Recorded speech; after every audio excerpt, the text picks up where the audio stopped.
क्या आप जानते हैं हिंदू शास्त्रों में गाय की सेवा को इतना पवित्र क्यों माना गया है? हिंदू धर्म में गाय को गौ माता कहा गया है।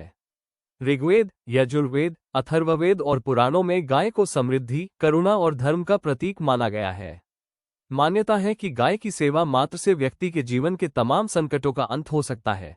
ऋग्वेद में गाय को अज्ञा कहा गया है, अर्थात जिसे कभी कष्ट नहीं देना चाहिए। महाभारत में लिखा है, गौ सेवा से सभी देवताओं की सेवा हो जाती है। पुराणों के अनुसार गाय के मुख में ब्रह्मा, सींगों में विष्णु, मस्तक में शिव और शरीर में सभी देवी देवताओं का वास होता है। गौमाता की सेवा का जिक्र सिर्फ शास्त्रों में ही नहीं है, बल्कि द्वापर युग में भगवान श्री कृष्ण ने भी गाय के प्रति अपना प्रेम प्रदर्शित किया है और लोगों को गाय की सेवा करने का संदेश दिया है। यही कारण है कि शास्त्रों में गौ सेवा, गौ दान और गौ के लिए किया गया दान सर्वश्रेष्ठ पुण्य कर्म माना जाता है। गौशाला उन गायों के लिए भी एक सुरक्षित स्थान है जो बेसहारा हो चुकी हैं। यहाँ उन्हें न केवल रहने की जगह मिलती है, बल्कि एक नया जीवन भी मिलता है। गौशाला में उन्हें प्यार और सम्मान के साथ रखा जाता है, जिससे वे अपनी बाकी जिंदगी शांति से बिता सकें। जीवन में कम से कम एक बार गौशाला में जाकर दान जरूर करना चाहिए। गौशाला में बीमार और लाचार गायों की विशेष देखभाल की जाती है। यहाँ अनुभवी डॉक्टरों की टीम हर समय मौजूद रहती है, जो गायों की जांच और इलाज करती है। इसके अलावा गायों को पौष्टिक आहार और स्वच्छ वातावरण प्रदान किया जाता है ताकि वे जल्दी स्वस्थ हो सकें। चारा और भोजन देना तो गौ सेवा का एक हिस्सा है, लेकिन घायल या बीमार गाय को जीवनदान देना सबसे बड़ा पुण्य है। जब आप गायों के इलाज में मदद करते हैं तो आप उन्हें पीड़ा से मुक्ति दिलाते हैं। शास्त्रों में कहा गया है कि जब आप किसी प्राणी के कष्टों को दूर करते हैं तो आपके अपने जीवन के कष्ट और बाधाएं दूर हो जाती हैं। गायों की बीमारी दूर करने से घर में सकारात्मक ऊर्जा का प्रवाह बढ़ता है। गायों को चिकित्सा सेवा प्रदान करने से घर में सुख समृद्धि आती है और आरोग्य का आशीर्वाद मिलता है। गायों के लिए चिकित्सा सेवा का दान कुंडली में मंगल ग्रह को भी मजबूत करता है। अगर आपकी कुंडली में पितृ दोष है तो जीवन में कोई काम आसानी से नहीं बनता और परिवार पर विपत्तियों का पहाड़ टूट पड़ता है। इस समस्या से बचने के लिए आप अमावस्या के दिन गाय को रोटी, गुड़, हरा चारा खिलाएं।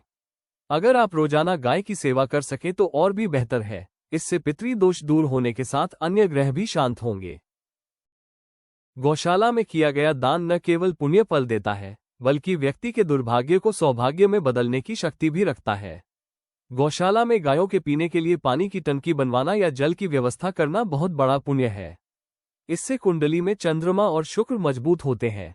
इससे मानसिक शांति मिलती है और ऐश्वर्य की प्राप्ति होती है। गौशाला के रखरखाव के लिए या गायों के भोजन के लिए घी, दलिया या चोकर का दान करना अत्यंत शुभ है।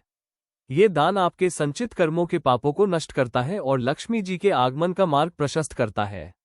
यदि आपके विवाह में बाधा आ रही है या करियर स्थिर नहीं है, तो गुरुवार के दिन गौशाला में गुड़ और भीगी हुई चने की दाल का दान करें। इससे देवगुरु बृहस्पति प्रसन्न होते हैं, जिससे घर में सुख, समृद्धि और ज्ञान का वास होता है। पितृ शांति के लिए अमावस्या के दिन गौशाला में भोजन दान करना चाहिए।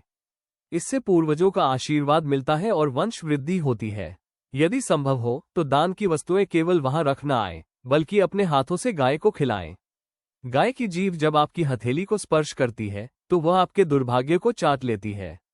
गरुड़ पुराण में भी बताया गया है कि अगर इंसान जीवन काल में या मृत्यु से पहले गाय का दान करता है तो इससे नरक की यातनाओं को कम कर सकते हैं। हिंदू धर्म की मान्यताओं के अनुसार इंसान की आत्मा को मृत्यु के बाद वैतरणी नदी की यात्रा करनी होती है। इस नदी में रक्त, मवाद, गंदगी बहती है और इस नदी में भयानक जीव होते हैं। जीवन में बुरे कर्म करने वालों को इस वैतरणी नदी को पार करना होता है। अगर इंसान मृत्यु से पहले गाय का दान करता है तो वैतरणी नदी को पार करने में कष्ट नहीं होता है। मृत्यु से पहले गौ दान करने से गाय वैतरणी नदी के तट पर प्रकट होती है और आत्मा गाय की पूंछ पकड़कर वैतरणी नदी को आसानी से पार किया जा सकता है। गौ दान करने से अनजाने में हुए पाप के प्रभाव को कम कर सकते हैं। गौ दान हमेशा इंसान को अपनी मेहनत की कमाई से करना चाहिए।